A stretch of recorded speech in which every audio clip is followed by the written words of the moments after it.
Between 1929 and 1939, American families relied on 30 Depression-era vegetable meals to survive starvation, meals that kept every American alive through the Great Depression. Everything came from victory gardens, where potatoes, turnips, and cabbage grew in careful rows.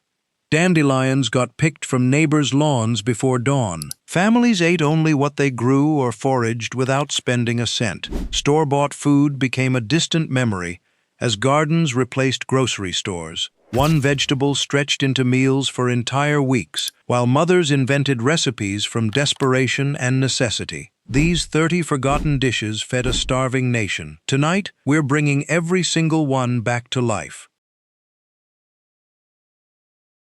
Potato soup emerged from Depression-era gardens as the ultimate survival meal. Families peeled 8 medium potatoes and cut them into chunks. They covered the potatoes with plain water in a large pot. Without chicken broth or beef stock, just water, potatoes, and salt went into the mixture. The pot simmered for 45 minutes until tender. Mothers mashed half the potatoes directly in the cooking water. This created natural thickness without expensive cream. The remaining chunks stayed whole for texture. A cup of milk added richness if available. 1 tablespoon of butter melted on top. Diced onions cooked in the pot added flavor when families could afford them. This soup cost exactly 3 cents per serving in 1932. One pot fed 6 people for an entire day. Rural Wisconsin families ate it every night through winter. Oklahoma Dust Bowl survivors made it 3 times weekly. The recipe saved lives across every state. By 1945, prosperity returned, and potato soup vanished from daily tables. Families wanted to forget the meals that reminded them of hunger. Do you remember what vegetable your grandparents grew most during hard times?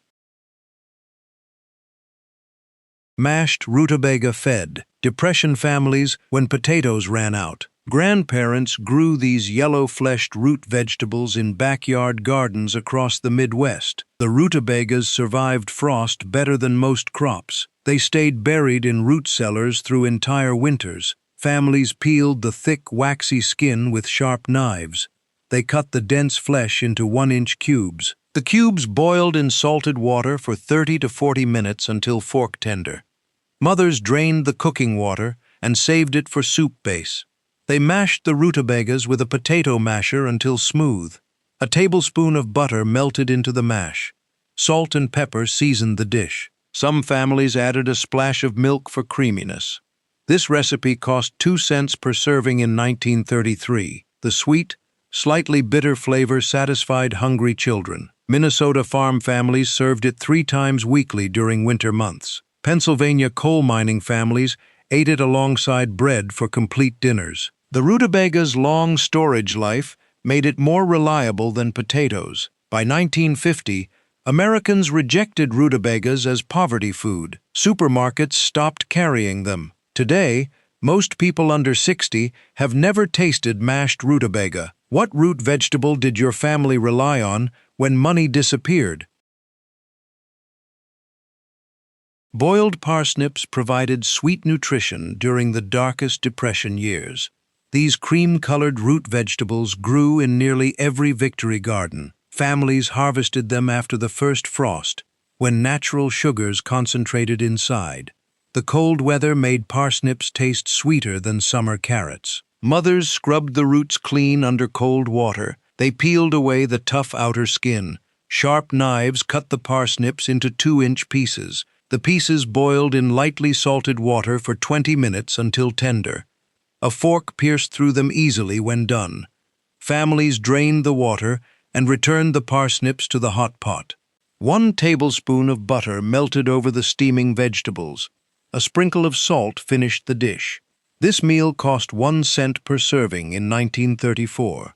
The natural sweetness appealed to children who refused bitter greens. Vermont families served boiled parsnips alongside cornbread for Sunday dinners. Ohio farm families ate them 6 nights weekly during winter. The parsnips stored perfectly in cool cellars for months. By 1955, parsnips vanished from American dinner tables. Fresh produce from California replaced root-cellar vegetables. Younger generations never learned to appreciate parsnip's unique sweetness. Have you ever tasted a parsnip fresh from winter ground? Fried parsnip cakes transformed leftover boiled parsnips into a filling meal. Depression-era mothers wasted absolutely nothing. Yesterday's boiled parsnips got mashed with a fork until smooth. One beaten egg bound the mash together. 2 tablespoons of flour added structure. Salt and pepper seasoned the mixture. Mothers shaped the mash into flat, round patties about 3 inches wide. A cast-iron skillet heated on the stove with bacon grease or lard. The patties fried in the hot fat for 3 minutes per side. They turned golden brown and crispy on the outside while staying soft inside. The natural sugars in parsnips caramelized during frying and created sweet, crispy edges. This recipe cost half a cent per cake in 1935. One batch of 6 cakes fed a family of 4 for breakfast. Indiana farm families ate fried parsnip cakes with maple syrup drizzled on top. Michigan families served them alongside fried eggs when chickens were laying. The cakes provided portable food that traveled to fields for lunch.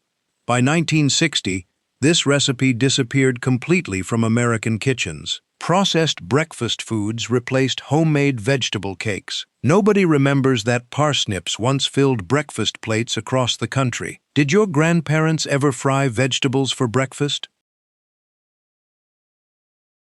Jerusalem artichokes saved Depression families through their ability to grow anywhere. These knobby, brown tubers had nothing to do with Jerusalem or artichokes. Native Americans called them sunchokes and grew them for centuries. The plants spread aggressively through gardens and roadsides. Families harvested the underground tubers from October through March. The bumpy, irregular shapes made them difficult to peel. Most mothers scrubbed them clean and cooked them with skins on. The tubers boiled in salted water for 15 to 20 minutes until tender. They tasted nutty and slightly sweet, similar to water chestnuts. Some families roasted them in ashes from wood stoves. Others sliced them raw into salads for crunch. This vegetable cost absolutely nothing in 1936. Families foraged them from abandoned lots and ditches. Kansas prairie families ate Jerusalem artichokes 4 times weekly when other vegetables failed. Tennessee mountain families dried them for winter storage. The tubers' ability to grow in poor soil made them Depression survival food. By 1965, Americans completely forgot about Jerusalem artichokes. Grocery stores never carried them. The aggressive growing habit made gardeners see them as weeds. Today, fancy restaurants serve them as exotic sunchokes at high prices. What free food did your family forage during hard times? 5 root vegetables kept Depression families alive. Potato soup for 3 cents. Mashed rutabaga through winter. Boiled parsnips after frost. Fried parsnip cakes for breakfast. Foraged Jerusalem artichokes from ditches. These weren't recipes. They were survival. Gardens provided what money couldn't buy. Families ate what grew beneath the ground. Creamed turnips transformed bitter vegetables into something children would eat. Depression mothers grew white turnips in fall gardens across America. The round roots reached harvest size in just 60 days. Families pulled them from the ground before hard freezes arrived. Mothers peeled the purple-topped turnips and cut them into half-inch cubes. The cubes boiled in salted water until fork tender, about 15 minutes. While turnips cooked, mothers made a simple white sauce. 2 tablespoons of butter melted in a small pot. 2 tablespoons of flour stirred into the butter created a roux. 1 cup of milk whisked in slowly prevented lumps. The sauce thickened over low heat. Drained turnips mixed into the cream sauce. Salt and white pepper seasoned the dish. This meal cost 4 cents per serving in 1937. The cream sauce masked turnips' sharp, bitter bite. Iowa farm families ate creamed turnips twice weekly through autumn. North Dakota families served them alongside homemade bread for complete dinners. The turnips stored well in root cellars for 3 months. By 1970, turnips disappeared from American vegetables. Supermarkets barely stocked them. Young families rejected vegetables their poor grandparents ate. What vegetable did cream sauce make tolerable in your family? Boiled carrots with butter became the Depression's most reliable vegetable. Carrots grew easily in every climate and soil type. Families planted them in early spring and harvested until late fall. The bright orange roots stored perfectly in cool cellars through winter. Children actually enjoyed eating carrots because of their natural sweetness. Mothers scrubbed the carrots clean under cold water. Sharp knives peeled away the thin outer skin. The carrots cut into round coins about 1/4 inch thick. They boiled in lightly salted water for 10 to 12 minutes until just tender. Overcooking made them mushy and flavorless. Mothers drained the cooking water and saved it for soup stock. The hot carrots went back into the pot. 1 tablespoon of butter melted over them. A pinch of salt enhanced their sweetness. This dish cost 2 cents per serving in 1938. Every family ate boiled carrots at least once weekly. California families served them year-round from continuous harvests. Maine families ate stored carrots until May, when gardens started producing again. The beta-carotene in carrots prevented malnutrition in poor children. By 1975, fresh raw carrots replaced boiled ones on American tables. Health trends favored crunchy, uncooked vegetables. Boiled carrots became associated with overcooked cafeteria food. Do you remember preferring soft-cooked vegetables over raw? Kohlrabi soup fed German immigrant families through the Great Depression. This strange-looking vegetable resembled a flying saucer, with leaves sprouting from all sides. The bulbous stem grew above ground in shades of pale green or purple. German and Polish grandmothers brought kohlrabi seeds to America in their pockets. They planted it in Midwest gardens where it thrived. Mothers peeled the thick outer skin from the bulb. They cut the crisp, white flesh into small cubes. The cubes went into a pot with diced onions and water. The soup simmered for 30 minutes until kohlrabi turned tender. Some families added diced potatoes for thickness. A splash of milk created creaminess. Salt, pepper, and a bay leaf seasoned the broth. This soup cost 3 cents per serving in 1935. The mild, slightly sweet flavor resembled a cross between cabbage and turnips. Wisconsin German families ate kohlrabi soup twice weekly. Chicago Polish families served it with dark rye bread. The vegetable grew quickly and produced abundantly in small spaces. By 1960, kohlrabi vanished from American gardens completely. Only elderly European immigrants still grew it. Younger generations had never heard of this vegetable their grandparents depended on. Have you ever seen kohlrabi in a modern grocery store? Salsify became the Depression's most unusual survival vegetable. People called it oyster plant because the cooked roots supposedly tasted like oysters. Poor inland families who'd never eaten real oysters couldn't verify this claim. The long, thin roots looked like dirty white carrots. They grew wild along roadsides and in abandoned fields. Families also planted them in gardens. The roots required careful harvesting because they broke easily. Mothers scrubbed them thoroughly under running water. Peeling revealed white flesh that turned brown when exposed to air. Immediate cooking prevented discoloration. The roots boiled in salted water for 25 minutes until tender. Some families made cream sauce to pour over sliced salsify. Others mashed them like potatoes. A few adventurous cooks battered and fried them. This vegetable cost nothing when foraged in 1934. Garden-grown salsify cost 1 cent per serving. Nebraska families ate salsify when potatoes ran out. Oregon families served it throughout winter from root cellar storage. The oyster flavor claim made poverty food feel slightly exotic. By 1955, salsify completely disappeared from American cooking. Seeds became impossible to find. Today, most people have never heard of oyster plant. What strange vegetable did your family eat that nobody knows about today? Turned breakfast into a hearty, filling meal. Depression families couldn't afford bacon, sausage, or ham for morning plates. Vegetables from the garden replaced expensive meat. Mothers peeled and diced 4 medium potatoes into small cubes. 2 large carrots peeled and cut into similar-sized pieces. 1 onion chopped fine added flavor.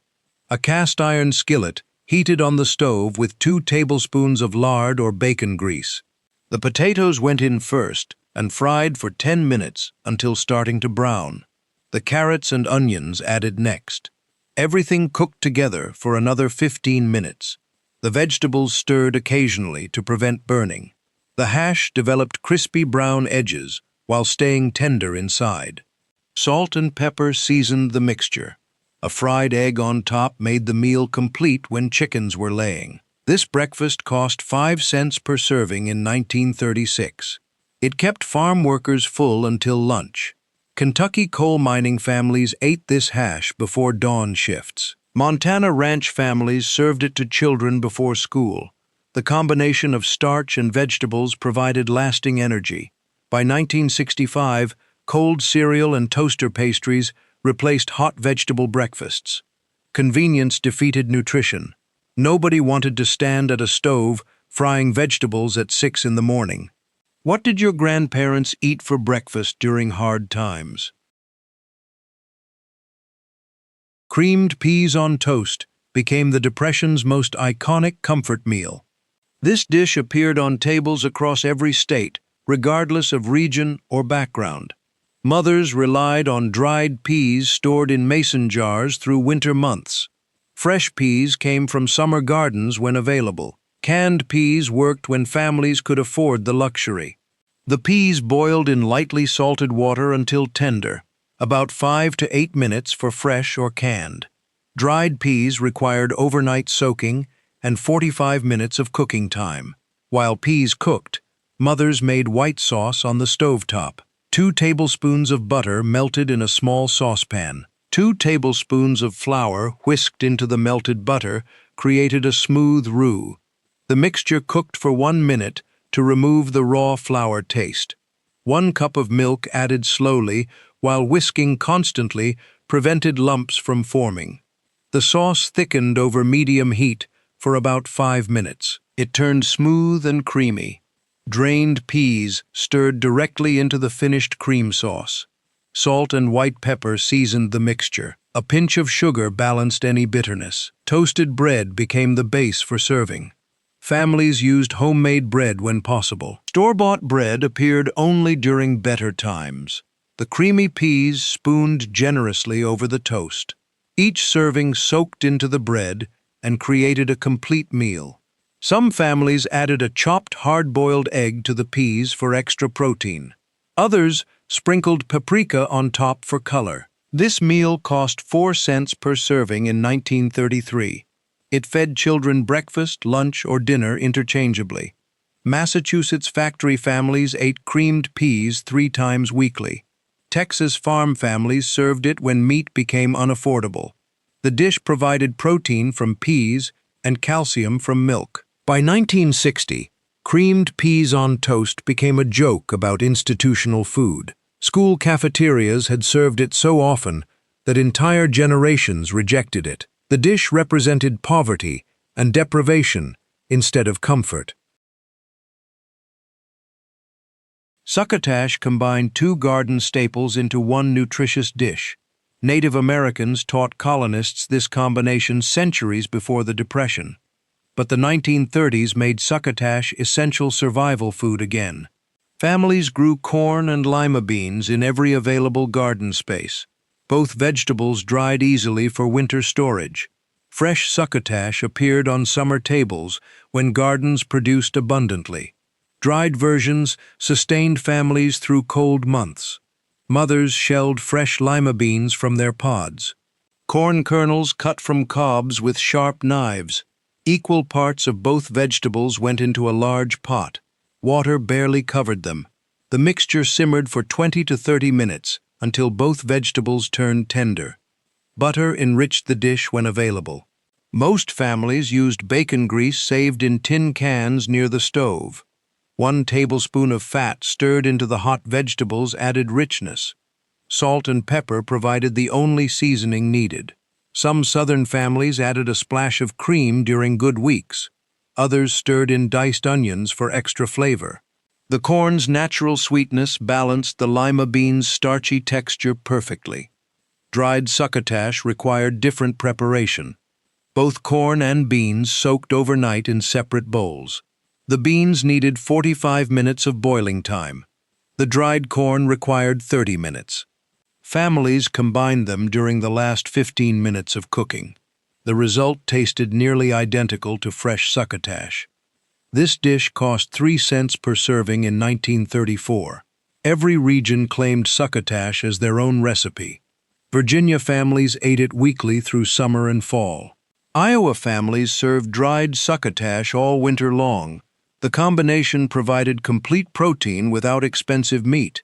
Native American heritage made the dish feel authentically American during hard times.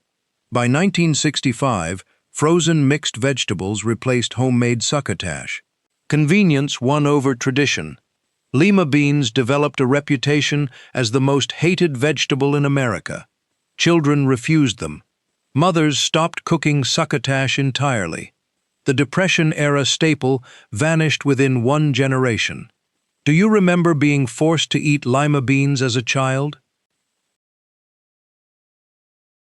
Fried green tomatoes saved Depression gardens from total waste. When early frost threatened in September, families rushed to harvest unripe tomatoes. Green tomatoes couldn't ripen after frost damage. Throwing them away meant losing valuable food. Southern grandmothers developed the perfect solution through necessity. The firm, tart green tomatoes sliced into quarter-inch rounds. Thicker slices stayed too hard. Thinner slices fell apart during frying. Salt and pepper seasoned both sides of each slice. The tomatoes sat for 5 minutes to release excess moisture. Cornmeal created the classic coating. White flour worked when cornmeal ran short. Some families mixed both together. Each tomato slice pressed into the cornmeal on both sides. A cast-iron skillet heated with a quarter-inch of lard, bacon grease, or vegetable oil. The coated tomatoes fried in hot fat for 3 minutes per side. They turned golden brown and crispy outside while staying slightly firm inside. The tart flavor softened during cooking but never disappeared completely. The contrast between crispy coating and tangy tomato created the dish's appeal. Families ate fried green tomatoes hot from the skillet. They appeared at breakfast alongside eggs. Lunch plates featured them with cornbread. Dinner tables included them as the only vegetable when nothing else existed.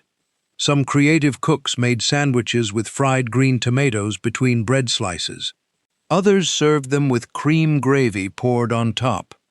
This recipe cost 2 cents per serving in 1935. The dish prevented food waste during desperate times. Georgia families fried green tomatoes 6 nights weekly in September. Arkansas families served them through October until hard freezes arrived. The recipe required minimal ingredients and maximum creativity.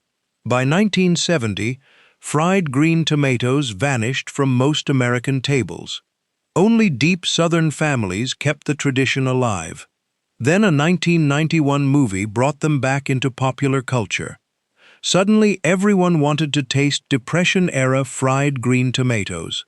The dish transformed from poverty food to trendy restaurant fare. What Depression recipe became fashionable again in your lifetime? Creamed cabbage disguised one of the Depression's cheapest vegetables. Cabbage grew easily in every climate. One enormous head cost 5 cents and fed a family for 3 days. But children hated cabbage's strong sulfur smell and bitter taste. Mothers learned to hide it in cream sauce, a medium cabbage head cut into quarters, the hard core removed and discarded, the quarters sliced into thin ribbons about quarter-inch wide. The shredded cabbage dropped into boiling salted water. It cooked for just 8 to 10 minutes until tender, but not mushy. Overcooking made cabbage smell terrible and taste worse. Mothers drained the cabbage thoroughly and squeezed out excess water. White sauce preparation started while cabbage cooked.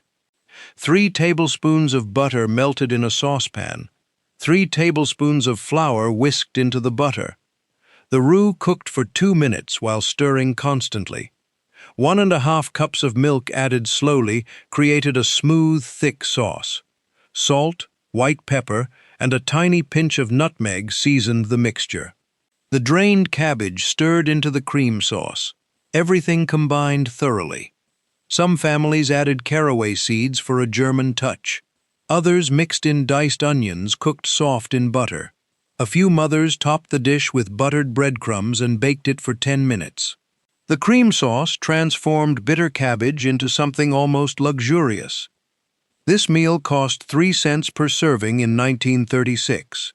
1 cabbage head stretched into multiple meals. Minnesota Scandinavian families ate creamed cabbage twice weekly. Pennsylvania Dutch families served it alongside potatoes for complete dinners. The dish provided vitamin C through long winters when fresh fruit didn't exist. By 1975, creamed cabbage disappeared as fresh vegetables became available year-round. The smell of cooking cabbage reminded people of poverty. Younger generations rejected it entirely. Nobody wanted to eat what their struggling grandparents ate by necessity. What vegetable smell brings back childhood memories for you? Fried cornmeal mush filled empty stomachs when nothing else existed. This dish cost almost nothing to make. 1 cup of cornmeal mixed with 4 cups of water and 1 teaspoon of salt. The mixture cooked in a pot over medium heat. Mothers stirred constantly for 20 to 30 minutes. The cornmeal absorbed water and thickened into a dense, porridge-like consistency. The mush needed continuous stirring, or it stuck to the pot and burned. Children took turns stirring while mothers handled other chores. The cooked mush poured into a greased loaf pan. It cooled at room temperature for 1 hour until completely solid. The firm loaf sliced into half-inch slabs. Some families prepared mush the night before and let it set overnight. Morning came early on Depression farms. Having mush ready to fry saved precious time. A cast-iron skillet heated with bacon grease or lard. The mush slices fried in hot fat for 4 minutes per side. They developed a crispy, golden-brown crust while staying soft and creamy inside. The contrast in textures made plain cornmeal taste interesting. Families ate fried mush for breakfast, with a drizzle of molasses or maple syrup when available. Others ate it plain, with just salt. Dinner plates sometimes featured fried mush alongside vegetables as a bread substitute. This meal cost 1 cent per serving in 1932. Cornmeal remained the cheapest grain available throughout the Depression. Kentucky Mountain families ate fried mush 6 mornings weekly. Mississippi Delta families served it for breakfast and dinner on the same day. Cornmeal provided calories and carbohydrates that kept workers functioning. By 1955, cold breakfast cereals and toast replaced fried mush. Convenience and prosperity eliminated the need for labor-intensive morning cooking. The dish survived only in the poorest rural areas. What breakfast did your family eat that required serious early morning effort? 5 garden vegetables stretched Depression budgets further. Creamed peas on toast for 4 cents. Succotash from dried beans. Fried green tomatoes saved from frost. Creamed cabbage disguised bitterness. Fried cornmeal mush for 1 penny. Families survived on vegetables others would waste. Nothing got thrown away during hungry times. Tomato gravy over biscuits became Southern poverty cooking at its finest. This dish combined homegrown tomatoes with flour and water to create something that resembled meat gravy. Mothers opened a quart jar of canned tomatoes from summer preserving. Fresh tomatoes worked during harvest season. The tomatoes simmered in a cast-iron skillet until they broke down into sauce. Some mothers mashed them with a fork to speed the process. Others let them cook naturally for 20 minutes. A flour and water mixture created the gravy base. 3 tablespoons of bacon grease heated in a separate skillet. 3 tablespoons of flour stirred into the hot grease made a dark roux. The roux cooked until it turned golden brown and smelled nutty. This step developed deep flavor from simple ingredients. The simmering tomatoes poured slowly into the roux while whisking constantly. The mixture bubbled and thickened immediately. 1 cup of water thinned the gravy to the right consistency. Salt, black pepper, and a pinch of sugar balanced the acidity. The gravy simmered for 10 more minutes to marry all flavors together. Homemade biscuits provided the base. Families made biscuits from flour, lard, salt, and buttermilk. The biscuits baked until golden and flaky. Split biscuits went on plates, the hot tomato gravy ladled generously over them. Each biscuit soaked up the red gravy and created a complete meal. This dish cost 5 cents per serving in 1937. It appeared on breakfast tables across Georgia, Alabama, and Mississippi. Sharecropper families ate tomato gravy 6 mornings weekly during summer. Coal mining families in West Virginia served it when meat became impossible to afford. The dish provided carbohydrates from biscuits and vitamins from tomatoes. Children learned to eat it without complaint because nothing else existed. By 1965, tomato gravy vanished except in the poorest rural areas. White sausage gravy replaced the tomato version when people could afford pork. Younger generations never learned that gravy could be made without meat. Today, food historians recognize tomato gravy as ingenious Depression survival cooking. What breakfast gravy did your Southern family make when meat ran out? Boiled cabbage and onions represented the absolute bottom of Depression cooking. This dish appeared on tables when literally nothing else existed in the house. 1 head of cabbage cost 5 cents. 3 onions cost 2 cents. Together, they fed a family of 6 for an entire day. The cabbage cut into wedges with the core intact. This kept the leaves together during cooking. The onions peeled and quartered. Both vegetables dropped into a large pot of boiling salted water. They simmered together for 20 to 25 minutes until completely tender. The cooking liquid drained away, but some families saved it as pot liquor for drinking. The cooked vegetables went into a serving bowl. A tablespoon of butter melted over them when available. Most days, no butter existed. Just cabbage, onions, salt, and pepper. The smell filled houses with a sulfurous odor that neighbors recognized immediately. That smell meant a family had fallen on the hardest of times. Some mothers tried to improve the dish by adding caraway seeds. Others splashed vinegar over the vegetables for brightness. A few desperate cooks mashed the cabbage and onions together into a chunky puree. Nothing really helped. Boiled cabbage and onions tasted exactly like poverty smelled. This meal cost 7 cents total in 1933. It appeared during the worst weeks, when even potatoes ran out. Detroit unemployed factory families ate this 3 days straight. Philadelphia families served it when bread lines provided their only other food.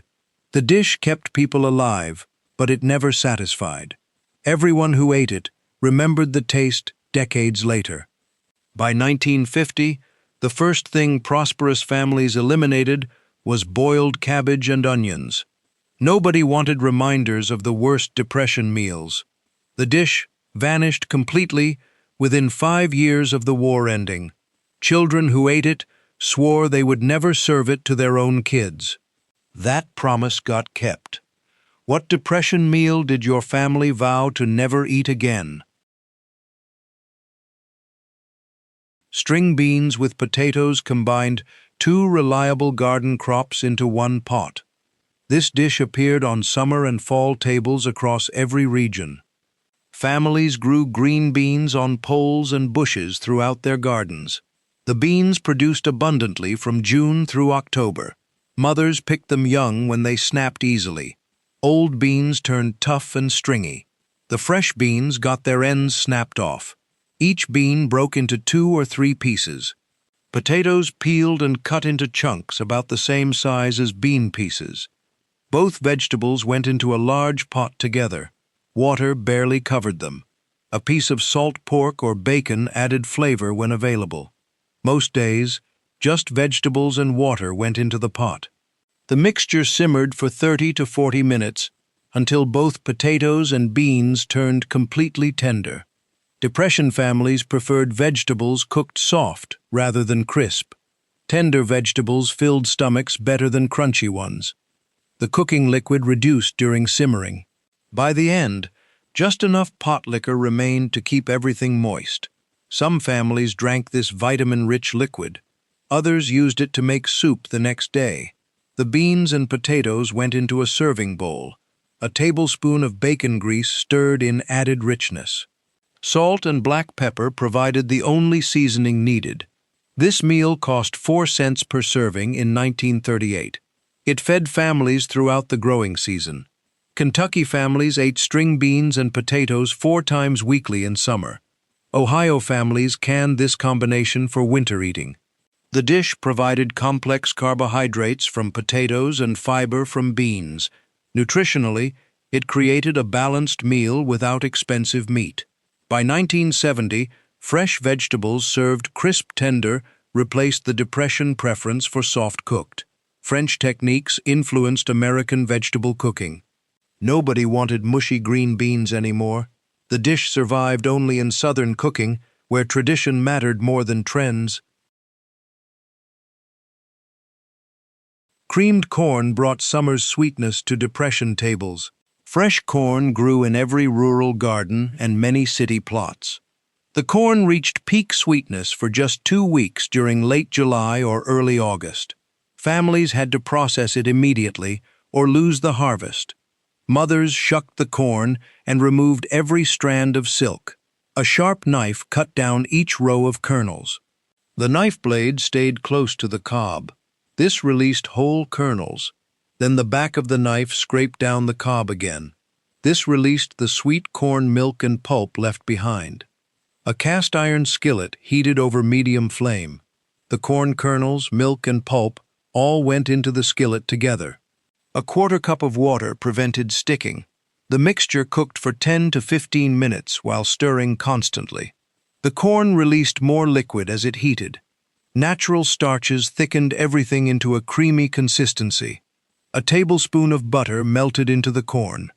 Real cream added richness when available. Most families used milk instead. Salt and white pepper seasoned the dish.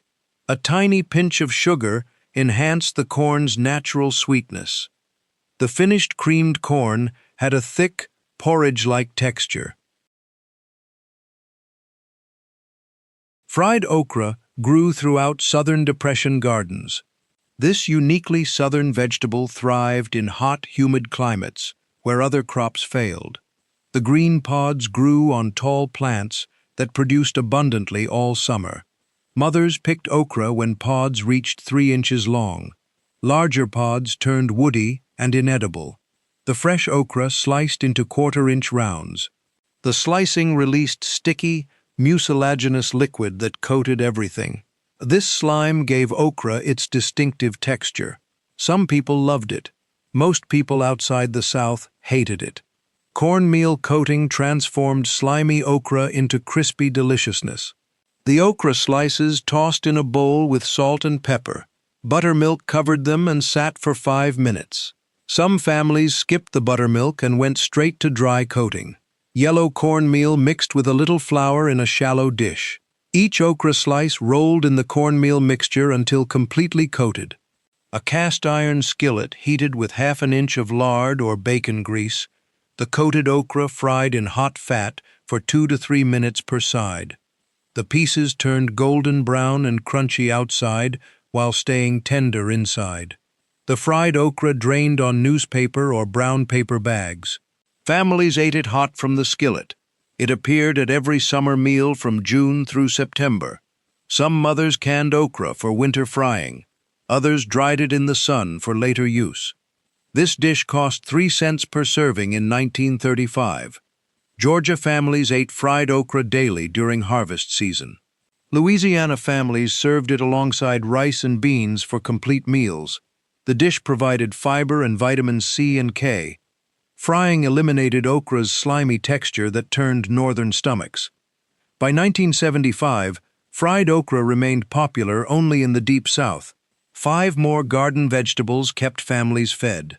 Tomato gravy over biscuits for 5 cents. Boiled cabbage when nothing else existed. String beans with potatoes all summer. Creamed corn for 2 sweet weeks.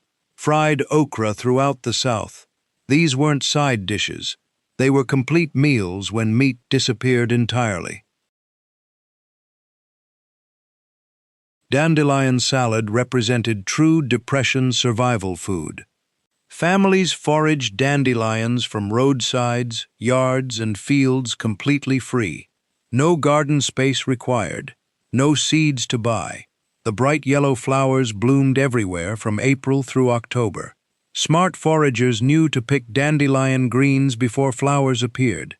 Once flowering started, the leaves turned bitter and tough. Early spring dandelions tasted mild and tender. Mothers and children walked with baskets collecting the young leaves. They filled entire bags in less than an hour. The greens required thorough washing. 3 separate water baths removed all dirt and grit. Sand stuck stubbornly to the jagged leaves. Families ate gritty salad only once before learning proper washing techniques. The clean greens tore into bite-sized pieces. Some families picked them so young that leaves stayed whole. A simple dressing made dandelions palatable. Bacon grease heated in a skillet until smoking hot. Wilted lettuce brought garden greens to life with hot dressing. Depression families grew leaf lettuce in every available space. Lettuce sprouted quickly and produced abundantly. 1 small packet of seeds cost 5 cents and fed a family all summer. Successive plantings every 2 weeks created continuous harvests. Mothers picked lettuce leaves in early morning when they contained the most moisture. The leaves stayed crisp in cool basements until dinner time. Garden lettuce tasted nothing like modern iceberg. These leaves were tender, delicate, and full of flavor. The preparation required perfect timing. Freshly picked lettuce tore into a large bowl. Sliced green onions scattered over the greens. Some families added sliced radishes for peppery bite. The dressing made wilted lettuce special. 4 slices of bacon fried in a cast-iron skillet until crispy. The bacon removed and crumbled into pieces. Poke salad represented the most dangerous Depression food. Pokeweed grew wild throughout the South and Midwest. The plants reached 6 feet tall with purple stems and deep green leaves. Every part of pokeweed contained toxins that could kill if eaten raw. Yet desperate families foraged it because nothing else existed. The young leaves had to be picked before stems turned purple. This timing was critical. Older leaves contained higher toxin levels. Mothers taught daughters the exact moment for safe harvesting. The preparation required extreme care.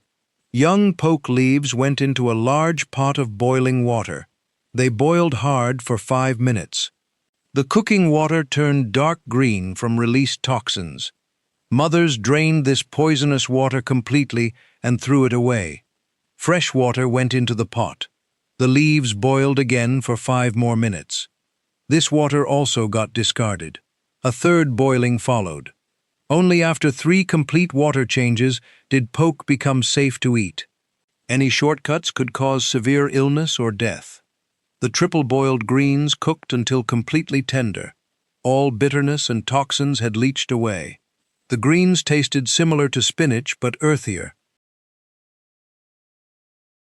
Turnip greens with pot liquor sustained Southern families through entire winters. Families grew turnips primarily for the nutritious greens rather than the roots. The large, rough leaves appeared weeks before turnips formed underground. This meant early food when gardens first started producing. Mothers picked the outer leaves and let the plants keep growing. One turnip plant provided greens for 6 weeks. The leaves required thorough washing. Dirt clung stubbornly to the wrinkled, veined surfaces. 3 water baths barely cleaned them adequately. The cleaned greens went into a large pot with water. A piece of salt pork or ham hock added flavor when available. Most days, nothing but greens and water went into the pot. The greens simmered for 45 minutes to 1 hour until completely tender. Depression cooking never left vegetables crisp. Long cooking broke down tough fibers and made everything digestible. The greens reduced dramatically during cooking. 1 bushel of raw greens cooked down to barely fill a serving bowl. The pot liquor mattered as much as the greens themselves. This vitamin-rich cooking liquid held all the nutrients that leached from the greens during cooking. Families drank it like broth. Some soaked cornbread in it. Others used it as soup base. Wasting pot liquor meant throwing away nutrition. Depression families wasted absolutely nothing. The cooked greens got served with the remaining pot liquor ladled over them. Vinegar splashed on top cut through the bitterness. Pepper sauce added heat when available. The dish became a regional curiosity instead of nationwide staple. What Southern food confused people from other regions? Creamed dandelion greens disguised bitter foraged food with smooth sauce. Families who couldn't tolerate dandelion salad's sharp flavor tried this cooked version instead. The same foraging process applied. Young dandelion leaves picked before flowering tasted least bitter. The greens required triple washing to remove all grit. Unlike salad, these greens got chopped roughly before cooking. Large pieces cooked unevenly. Small pieces distributed better throughout cream sauce. The chopped greens dropped into boiling salted water. They cooked for 8 to 10 minutes until tender. Overcooking made them slimy and terrible. 3 tablespoons of butter melted in a saucepan. 3 tablespoons of flour whisked into the butter created a smooth roux. The mixture cooked for 2 minutes while stirring constantly. 1½ cups of milk added slowly prevented lumps. The sauce thickened over medium heat until it coated the back of a spoon. The drained dandelion greens stirred into the finished cream sauce. Everything combined thoroughly. Salt, white pepper, and a pinch of nutmeg seasoned the dish. Some families added a squeeze of lemon juice to brighten the flavors. Organic foragers rediscovered dandelion greens in recent years. They pay nothing for nutrition that others pay to eliminate. What free food grows in your yard that you never considered eating? Knowledge and courage turned lawns into grocery stores during desperate times. Beet greens sauté rescued vegetable tops that most people threw away. Depression families planted beets primarily for the sweet roots that stored through winter, but the leafy green tops appeared weeks before roots matured underground. Wasting those nutritious tops seemed criminal during starving times. Mothers learned to cook beet greens exactly like expensive spinach, the large, ruffled leaves attached to bright red or pink stems. The stems contained the same sweet earthiness as beet roots. Smart cooks kept them attached and cooked everything together. The greens required thorough washing. Dirt clung stubbornly between the ruffles and veins. A tablespoon of bacon grease or butter heated in the skillet first. Diced onions cooked in the fat until soft and translucent. The wet greens added next. Everything stirred together constantly. The greens released liquid as they cooked. That liquid evaporated during the 10-minute cooking time. Salt and pepper seasoned the finished dish. A splash of vinegar added at the end brightened all flavors. Today, farmers' markets sell beets with greens attached at premium prices. Urban foragers pay extra for what Depression families got automatically. Vegetable tops contain more nutrition than roots in most cases. Mustard greens and onions brought spicy heat to Depression tables. Mustard greens grew faster than almost any other vegetable. Seeds sprouted in 5 days. Leaves reached eating size in 3 weeks. Preparation started with rendering salt pork or bacon in a large pot. The meat cooked until fat melted out. Most families had no meat to add. Saved bacon grease substituted adequately. Sliced onions went into the hot fat. They cooked slowly until soft, sweet, and starting to brown. This took patience, but developed crucial flavor. Raw greens piled into the pot on top of cooked onions. The pot looked impossibly full. Greens rose high above the rim.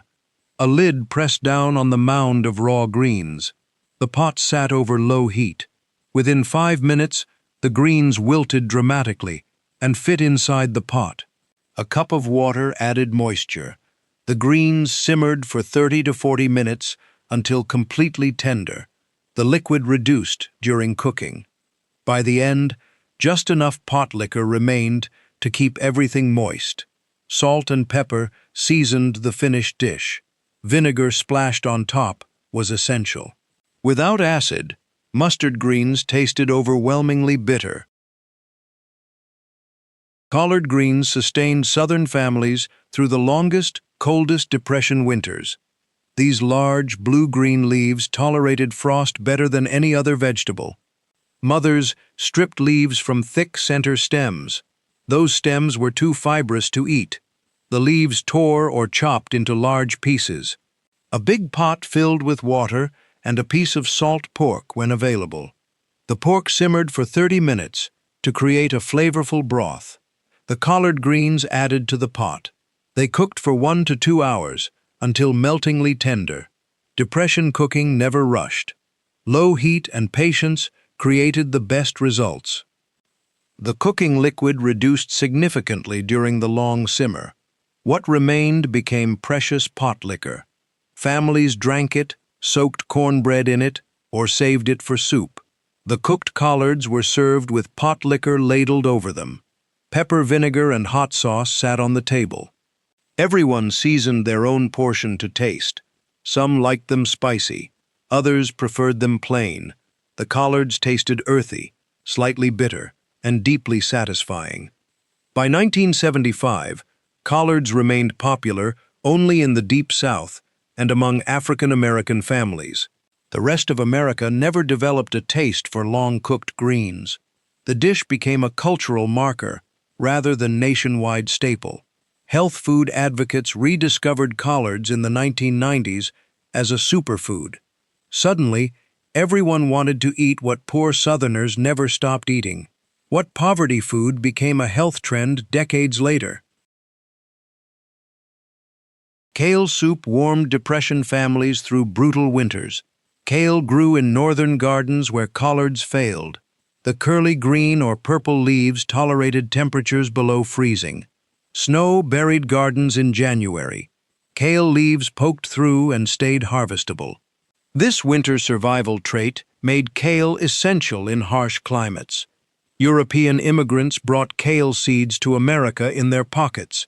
The soup started with water as the base. Wealthy families used chicken or ham broth. Most families had only water. Chopped onions and diced potatoes went into the pot. These cooked for 15 minutes until potatoes started to soften. Kale leaves stripped from tough stems. The stems got composted or fed to chickens. The leaves chopped roughly and added to the pot. Dried beans that had soaked overnight joined everything. White beans, navy beans, or kidney beans all worked. Some families added a ham hock or ham bone for flavor. Most added nothing but vegetables. The soup simmered for 1 hour until all ingredients turned completely tender. Some of the potatoes dissolved into the broth and created natural thickness. The beans added protein and made the soup a complete meal. Salt, pepper, and a bay leaf provided the only seasonings most families could afford. The finished soup was hearty, filling, and nutritious. One pot fed 8 people for an entire day. Leftover soup tasted better the next day after flavors melded together. By 1965, kale soup survived only in ethnic communities. American families wanted modern convenience foods. Canned soup replaced homemade. The skill of making soup from scratch nearly vanished. Then health food trends brought kale back in the 2000s. Suddenly, kale appeared in every grocery store. Nobody mentioned that poor immigrants ate it to survive. What immigrant food became mainstream American decades later? Lamb's quarters ended our list with the most forgotten foraged green. This wild plant grew everywhere humans disturbed soil. Gardens, farm fields, empty lots, and roadside ditches all produced lamb's quarters. The plant looked similar to spinach, with diamond-shaped leaves covered in white powder. Native Americans ate lamb's quarters for thousands of years before European arrival. Depression families rediscovered this free, nutritious food when nothing else existed. The young plants tasted best. Once lamb's quarters flowered, the leaves turned bitter and tough. Foraging required no skill. Lamb's quarters grew so abundantly that filling a basket took 10 minutes. The plants pulled easily from loose soil. Mothers taught children to identify the distinctive white powdered leaves. The powder rubbed off on fingers and marked the correct plant. The greens required thorough washing. 3 water baths removed dirt, powder, and occasional insects. The cleaned greens cooked exactly like spinach. They dropped into boiling salted water for 5 to 8 minutes. The greens wilted dramatically and turned dark green. Drained lamb's quarters served plain with butter, salt, and pepper. Some families sautéed them with bacon grease and onions. Others creamed them with white sauce. A few creative cooks added them raw to salads. The flavor resembled mild spinach with a slightly nutty finish. Children ate them without the complaints that dandelions or mustard greens triggered. The mild taste made lamb's quarters the most accepted foraged green. This food cost absolutely nothing in 1939. The greens grew free wherever families looked. Chicago urban families foraged empty lots between buildings. Kansas prairie families gathered lamb's quarters from field edges. California families picked them from irrigation ditches. The greens provided more protein than cultivated spinach, more calcium than milk, more iron than beef. Depression mothers who fed their families lamb's quarters raised the healthiest children in their neighborhoods. Nutritionists, decades later, confirmed what poor mothers knew instinctively. By 1950, lamb's quarters transformed from food to weed. Herbicides killed them in farm fields. Suburban lawns eliminated them with chemicals. Within 10 years, nobody remembered eating lamb's quarters. The knowledge died with depression grandmothers. Today, foraging experts rediscovered this nutritious plant. They call it a superfood and share recipes online. The same leaves depression families ate to avoid starvation now appear in trendy farm-to-table restaurants. History repeats. Poverty food becomes gourmet cuisine. What comes around goes around. Did your family know the names of wild plants they could eat? 30 forgotten vegetable meals from the Great Depression. 30 recipes that kept America alive between 1929 and 1939. These weren't fancy dishes from cookbooks. They were survival food born from absolute necessity. Families grew what they could in backyard gardens. They foraged what grew wild in ditches and fields. They wasted nothing. Potato peels became soup. Beet tops became dinner. Dandelion weeds became salad. Each recipe cost pennies or nothing at all. Potato soup fed 6 people for 3 cents. Dandelion salad cost zero. Fried cornmeal mush stretched 1 cup of cornmeal into 8 servings. These meals saved lives when money vanished and hunger spread across every state. Gardens provide security that grocery stores never can. Perhaps it's time to remember what our grandparents knew. Perhaps growing food matters more than we think. Which depression vegetable will you plant in your garden this spring? Do you have any memorable grandma's kitchen story? Share in the comments below.